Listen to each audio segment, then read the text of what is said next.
Living with a narcissistic person who expresses their rage overtly is like living with things that could blow up at any time, and you never know how badly the explosion's going to be or when it'll go off. And this can result in lifelong hypervigilance, being on edge. So I'm going to ask you a question. What's the opposite of benign? Typically, we consider the opposite of benign to be malignant. And I am sure that you have heard the term benign neglect, right? Benign neglect is basically the becoming too busy to water your house plants kind of neglect. You aren't mad at the plants. Life just pulls you in another direction, and the plants aren't that important. Benign neglect may show up in other relationships, in friendships where maybe your friend moved far away and it's getting harder to stay in touch because of time zones and life and other friendships and relationships encroaching on your time. You aren't mad at the friend, but you don't have the kind of regular contact you once had, and life creeps in. Another example could be that you may let some things slip at work and not pay those tasks or other people at work enough attention. There's no ill intent. Benign neglect is not manipulative. It's not the silent treatment. It's not neglect that happens because you devalue someone. It's that you don't pay attention to the person or thing in the way maybe you once did, or maybe you just don't care about it. Oftentimes because life gets busy, other things take precedence, and it's almost like you forget. And things that once perhaps got more attention or took up more of your time now are at best an afterthought. Now, that's not to say that people on the receiving end of benign neglect are okay with it. They may be hurt, and those poor plants experiencing your benign neglect may wither and die. It may be that the workplace stuff actually drops off and the quality drops, and maybe a deadline doesn't get met, or a project that had promise actually fades away, or other people's work starts to slip because they're not being adequately supervised or followed up with. In intimate relationships, benign neglect is a tough one, because even in a healthy relationship, life happens. Work, kids, other responsibilities. And it can become easy to treat a partner as an afterthought. And many a relationship has ended because of benign neglect. So benign neglect, while not mean or cruel or intentional, still has consequences, and it's not good for people. Benign neglect by a parent to a child is actually, frankly, the most harmful, because neglect in any form is not good for a child. But into adult, it can feel very confusing to look back at a disappointing or a meager childhood experience and recognize that it wasn't about a parent being cruel or mean or even behaving in the ways we see that narcissistic parents do, and that can mean that an adult child of a benignly neglectful parent may feel guilty about feeling let down by their childhood. The neglect was real. It being benign may make it feel a little less psychologically toxic, but it's still hurtful and it still affected you. So let's go to the opposite, right? Malignant. And that would mean then it would be malignant neglect. And yes, that's where all of you in narcissistic relationships get to fall when you do experience neglect, which is most of you. Narcissistic relationships are interesting because they're often sort of split in two directions. A sort of controlling over focus that the narcissistic person has on the other person, you, in the relationship, and that alternates with them neglecting and having little interest and even recognizing that you are the separate human being that is sitting in front of them. So, what does malignant neglect look like?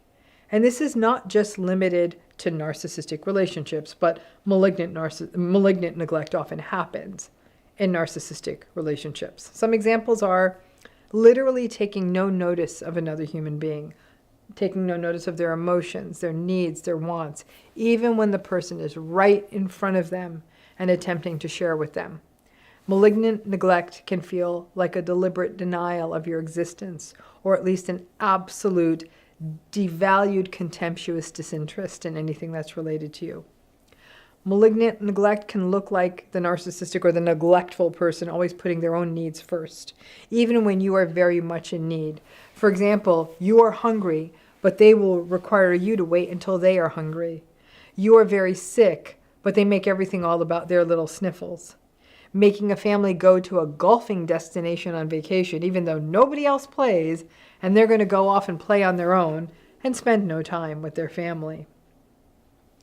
Malignant neglect can be the silent treatment when they don't get their way, or withholding, or becoming sullen, or giving one-word answers when things aren't going their way.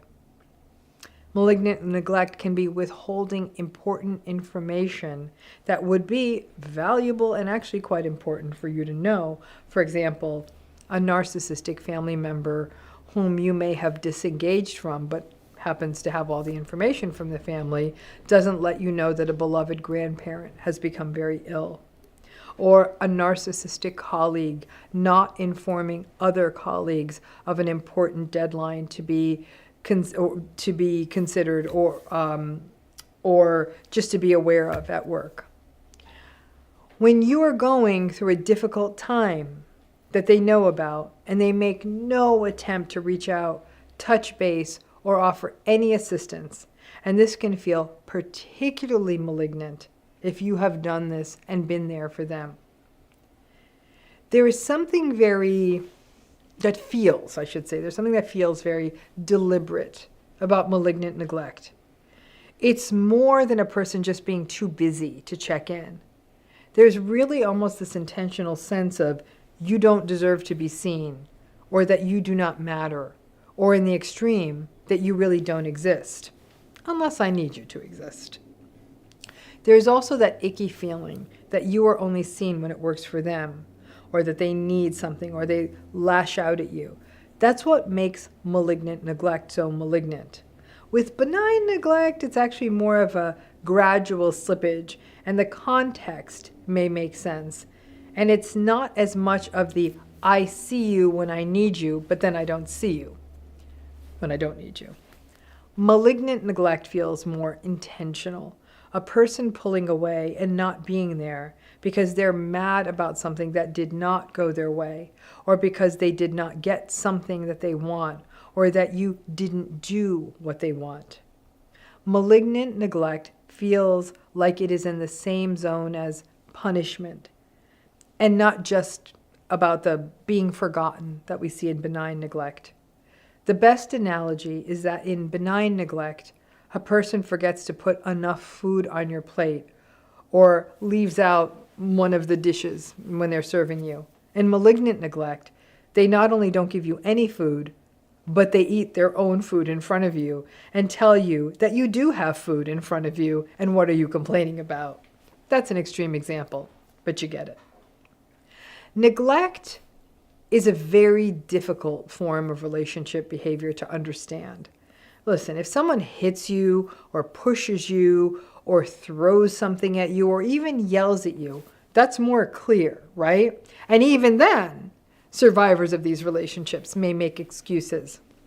But that overt abuse is something we are now more and more clear on. Neglect, we typically can't, it's hard to see because it's like a subtracting of something, right? We typically don't even see it as abuse. And because benign neglect may not feel good, it's not even a sin of omission, it's an omission. And for most benign neglectors, once their neglect is pointed out to them, they will often apologize, take responsibility, figure things out, and attempt to do better by those they are neglecting. In malignant neglect, it's not only a sin of omission, it's also a gaslighted and invalidating sin of omission. But still, it can be very subtle, and it's highly unlikely that other people will see it because it's neglect, it's a subtraction.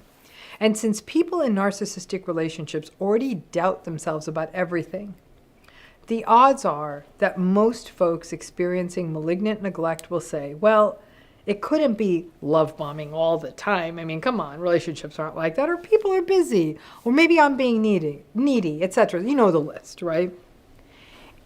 In benign neglect, the neglector, as I said, if their neglect is pointed out to them, they'll take some ownership. In malignant neglect, not only will they not take ownership, they will often tell the other person that they are crazy, they're too demanding, they're asking too much, and they'll gaslight. And so there is no path forward.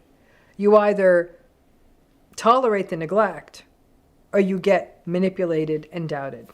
It's basically pick your poison. Again, benign neglect sucks too. This isn't saying benign neglect is good. And it still could be the end of a relationship. I'm not sugarcoating it. Benign doesn't mean good. It simply means not bad. And the benign neglect could be a sign of emotional immaturity, meeting someone or being in a relationship with someone at the wrong time, when there's too much other stuff going on, and the resignation that this person doesn't have what it takes to be present in this relationship. And while in an intimate relationship, that may simply mean that the relationship ends. If you were raised by a parent where there was benign neglect, for example, your parent simply wasn't ready to be a parent, or had too many other issues going on in their lives, or perhaps financial problems, or they were just working all the time, you may remember a parent who was there for you from time to time, and it was lovely, but that also you were often having to figure it out for yourself at too young an age. And as a child, you don't really have options. And that childhood benign neglect can take a toll on you. But with the malignant neglect, it is harmful, and it often gets missed as an impactful form of abuse. And while I don't think other people always get it, this is just a reminder that malignant neglect can not only really hurt you, but it can really have long-term effects and negatively affect your process of healing. That's not to say that you won't heal. People do heal from malignant neglect, but it can often feel like sort of an unacknowledged form of abuse, as neglect often is. But the malignant neglect feels different. This isn't about not watering the plant. This is like taking the plant and dumping it out of the pot. Ask yourself this: what affects you more? A narcissistic person's indifference towards you, their withdrawing and their withholding, or their over-focus on you and their anger at you? Drop in the comments which one is harder for you. Now, if you're out of one of these relationships, it certainly may feel like you are grateful for their indifference or detachment. But if you're in the relationship, or can reflect back to when you were in it, you may remember that the detachment and the withdrawal and the withholding had an equal power or even a greater power than their anger. Some of how this affects us comes down, obviously, to our own psychology, our attachment styles, what we were exposed to in childhood, and the indifference and the clicking out that narcissistic people often do, and do stuff like the silent treatment. When they do those things, it can often feel like an abandonment. And their withdrawal, withholding, like I said, silent treatments or indifference, may be how they punished you, or how they behaved when they were not getting their way, or how they communicated disapproval to you. There would be no getting into them. And as a result, especially folks who grew up with a parent who did this sort of silent treatment, withhold sort of thing, you were almost trained to ultimately just give in to their version of events, or say what they want you to say, or do what they want you to do, just to get them to start talking again. And even if you didn't grow up like this may have been a pattern that you experienced in an intimate relationship with a narcissistic person. And then, over time, the indoctrination is complete. And we are, in essence, trained. We don't step out of line to avoid this discomfort and tension and abandonment. Now, Contrast this to someone who is raging at you, screaming, yelling, agitated. You wonder if the neighbors can hear that they're yelling at you so much, kind of stuff. Even if there's no history of physical violence, it is this agitated, escalating, noisy anger, and it could have a similar effect. You may just give in to anything they want just to get them to stop yelling. And over time, you also learn to not step out of line and be what they want you to be, to avoid the rage, the anger, the disruption, and the fear. Now, the way that different narcissistic people express anger varies. The thing to remember is that anger is a central dynamic in these relationships because there are so many things that make narcissistic people angry. And many of these things have nothing to do with you. It could be stuff that happened to them at work, stuff that happened to them as they were driving home, just even a thought that was going through their mind. But they may still displace their anger onto you. Some of it, maybe they're angry because you didn't read their mind, or that you didn't take them seriously enough, or you asked them to do something as ordinary as empty the dishwasher or put out the trash. Their grandiose sense of themselves, if you're asking them to empty the dishwasher, well, that's not coming true then. So they'll often push back angrily when people remind them that they are ordinary. So whatever it is that sets off a narcissistic injury in them. Any of you who grew up with a narcissistic parent knows that anger is really how the household was run. And so you really got good at anticipating it, avoiding it, and then as the pressure would build up, recovering from it. However, we're all affected in different ways by the different ways that narcissistic anger shows up. Because it is going to show up. It's not an if, it's an at what time. And because anger is inevitable and frequent in narcissistic relationships, we recognize that it can feel different depending on the kind of anger it is. And it can really mess with our heads because ultimately, we aren't choosing between anger or no anger. We may be going back and forth between what kind of anger. Some folks feel that the raging anger at least means that they are interacting with me, that they recognize that I do exist, even if they are always letting me know what I did wrong. And that in contrast, that the withdrawing and what can feel like indifference and literally feeling like I don't exist, that feels worse. So it sort of becomes an existential question, doesn't it?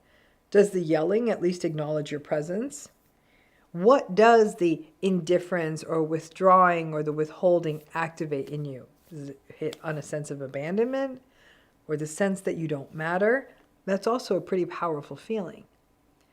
Anger that is sort of overtly coming at us, like rage and yelling, although it's terrifying, can give us a sense that we do sort of matter, or at least we're worth yelling at, right? That the big, bad, narcissistic person is taking time out of their day to register us. And frankly, I think it all comes down to personal history. I never say any of this is a preference. None of us prefer any of this, right? The challenge that's raised by the withdrawing and silence and indifference is that you often feel like you're sort of living with this coiled spring that's going to pop. Whereas when they yell, they kind of get it out, and frankly, it often reduces their tension for them, not for you. And the yelling episode has what may feel like a finite end, and there may even be a reset. Narcissistic people often use their rage tantrums to regulate. They let it out, they feel better, and then they kind of start going about their day like nothing happened, or they might even be nicer to you. So it can create this uncomfortable kind of association between, when they get raged up, you know that then after that, things might actually get better for a minute. The silence kind of way of showing anger doesn't have that kind of effect. It tends to be more of a prolonged tension. Many people who have endured narcissistic abuse, either in childhood or adulthood, will report that anger in any of its forms is triggering and unsettling and leaves them feeling tense and sick. Interestingly, more survivors have said that while they hate the expressed anger and the fear and the drama, it did have a beginning and an end. And when that expressed anger was there, at least they felt like they did exist, right? The silence would create more tension in them that would last longer. Others, though, have said the opposite. They've said that the rage was terrifying and that with the silence, it was awkward and awful, but it was not nearly as triggering. So it's basically different kinds of poison, and our different histories are going to affect how we are impacted by them. The bottom line is that in most narcissistic relationships, sadly, you get both kinds of anger. So you know what both feel like. The indifference and the tantrums, the withdrawing and silent treatment and the yelling. So it's really not about which kind of anger do you choose. It's about seeing the patterns that different things set off the different kinds of anger. And that different narcissistic people might get different results from different people from their different kinds of anger. The ultimate result, sadly, is that usually narcissistic people get their way most of the time, while we get shaped into responding the way they want and slowly lose ourselves. Reflecting on how these different types of anger affect you can also shed light on how different phases of the relationship or even different narcissistic relationships have affected you. And whether you are being raged at or ignored, it pretty much sucks either way. And it can take a while to recognize that anger is a normal emotion and not just a tool of control. But in these relationships, we don't get to see that. And it's a good day when survivors can tap into their anger and not be scared by it. So back to the two forms of rage. There's overt aggression, rage, or anger. That shows up as yelling, screaming, throwing things, perhaps even physical violence. It is unmistakable and it is unsettling. If you, for example, grew up with a narcissistic parent, the overt rage may be something that still affects you. And when you are in the presence of rage and anger as an adult, that encoded and held response in your body can mean that being around angry people, especially ones who yell, doesn't work. Doesn't work for you. The overt aggression can show up in intimate relationships in a wide variety of ways. And over time, just the anticipation of the rage and anger are enough to keep a partner in line, with people walking on eggshells and holding back on doing or saying anything. And overt aggression, or the threat of it, is often a dynamic that's observed in relationships with malignant narcissistic folks. And it's sort of a clear dynamic. It's sort of the central kind of dynamic in coercively controlling relationships. Narcissistic bosses may be overly rageful, yelling and screaming at people in the workplace. And we've all heard the apocryphal stories or survived them of the raging, humiliating boss, or the boss that throws the laptop or the phone or the this and breaks the door and all of that. Narcissistic people are often too clever and too concerned with what people think of them to express or show their rage overtly. And instead, we will see that their rage and anger will often show up when we are alone with them. That can mean that you are living in two realities: the abusive one that few see, and the more charming or at least restrained ones that others see. Overt narcissistic rage and anger are set off in the way that all narcissistic rage is set off, through what we call an ego injury. And that ego injury could be because they were frustrated, because they were disappointed, because someone didn't read their mind, because someone was getting something better than them. So for example, someone else got the promotion they wanted or bought the car that they wanted to get. Even a passing critique can be enough to create an ego injury. So that means that living with a narcissistic person who expresses their rage overtly is like living with things that could blow up at any time, and you never know how badly the explosion's going to be or when it'll go off. And this can result in lifelong hypervigilance, being on edge, and what we call hyperarousal and chronic anxiety that can stay with you for a lifetime. Then there is passive aggression.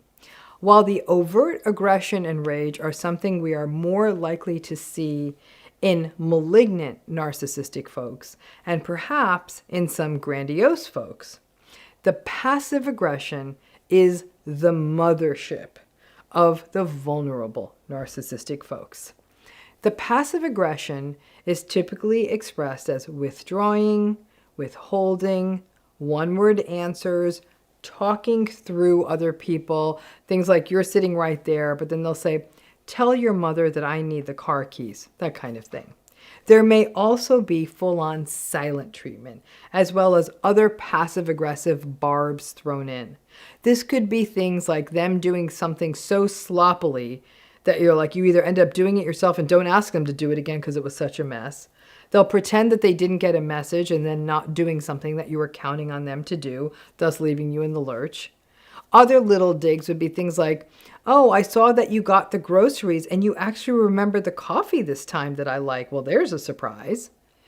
Or they'll procrastinate on things that matter to you. And by procrastinating, that creates a mess and a world of headaches for you. Or they'll complain about a third party, but actually it reflects something you're doing. Like, oh gosh, I can't believe she does that. And yet it's something you do. It's exhausting. It's not scary, but it's exhausting. Passive aggression can be a part of the larger victim complex that characterizes so much of vulnerable narcissism. Anger is a universal experience in these relationships, but these two forms of anger can have very different effects on us. Let's start with the overt aggression. This is the stuff that can wreck your nervous system. The range of effects can be the stuff we see in PTSD, such as hypervigilance, avoidance. You may find yourself living in a chronic state of tension, not sleeping well, even having nightmares. You may feel a sense of dread at going home, dread of having to tell them something or ask them something. You may find yourself flinching or having hyperarousal symptoms like an accelerated heart rate or shortness of breath when you are around a rager, even if it's not the original narcissistic rager.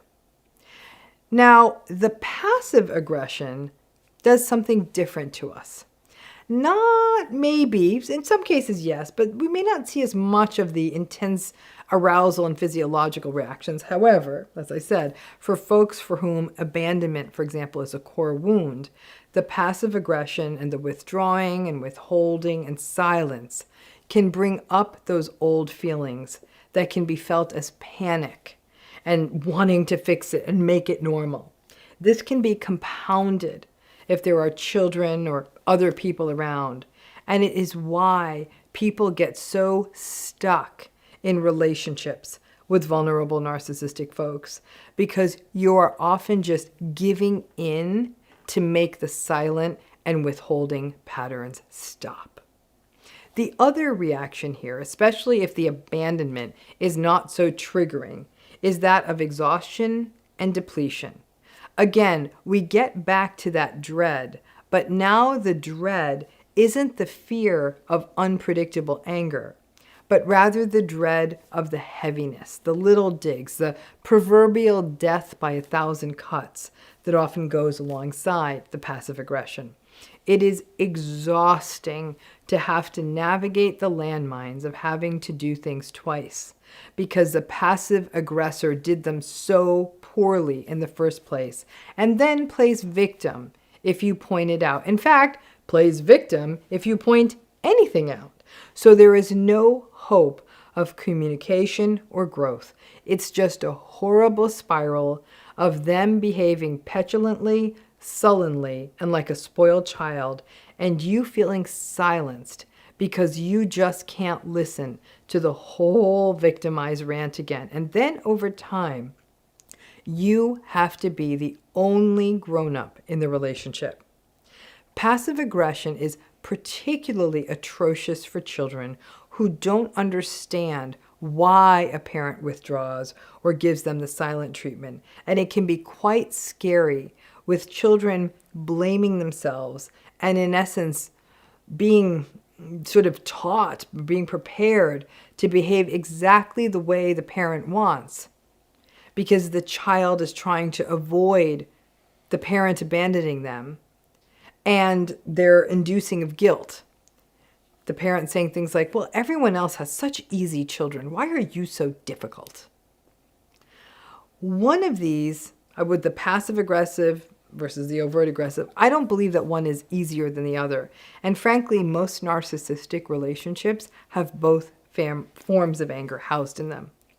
These two forms of anger may affect us all a little differently depending on our histories, with the folks who are enduring the chronic bouts of overt rage feeling more rattled and then ultimately desensitized by the emotional violence of the relationship, while the folks in the passive-aggressive relationships may feel more depleted and wrung out and maybe even depressed, because ultimately you may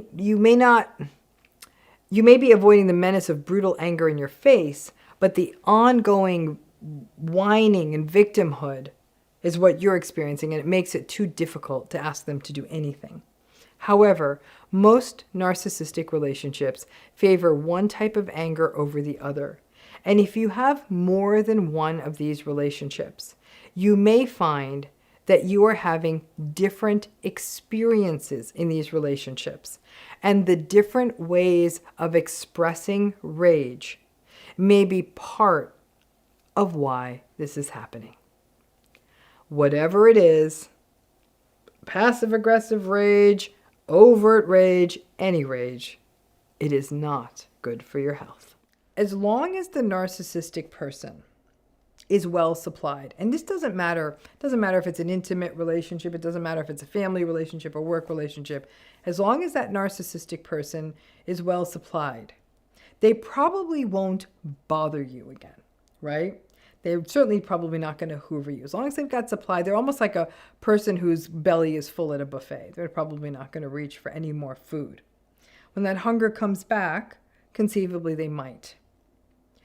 But let's talk a little bit about what the discard phase is about. We know that the narcissistic relationship cycle kind of has that natural kind of a history of the idealization and the seduction and the sort of the intensity of the love bomb phase.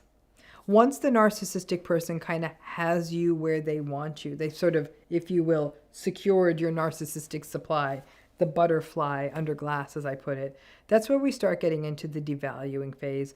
Gaslighting shows up, manipulation shows up more often, there's more critical comments, you might be dealing with more of their anger. A lot of people will say at this point, what did I do wrong? Because enough good stuff happened potentially, or enough seeming perception of connection happened in the early phase of the relationship, and you still see the narcissistic person kind of showing up as a normal person in various areas of their life, that you're confused and you're wondering, what did I do? This has got to be me, because they seem to be getting along with everyone else.